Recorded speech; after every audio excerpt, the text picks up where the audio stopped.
Attorney, may nakukulong po ba sa utang? May nakukulong ba sa utang? Sasagutin natin yan.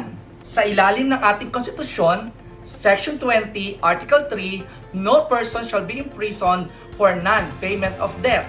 Walang nakukulong sa utang kung ito ay purong utang lamang. Sapagkat sa ilalim ng batas, ang utangan ay only civil in character. Pero kung ginamitan mo na ito ng panloloko o panlilinlang o paggamit ng mga falsipikadong dokumento para lamang makakuha ng pera, iyan ay isa ng estafa na pinarurusahan sa ilalim ng Article 315 ng Revised Penal Code. At dito, maaari kang maparusahan ng pagkakakulong. Ikaw naman ay nagbayad ng pagkakautang gamit ang tseke at ang tseke ay tumalbog. Pasok yan sa BP22.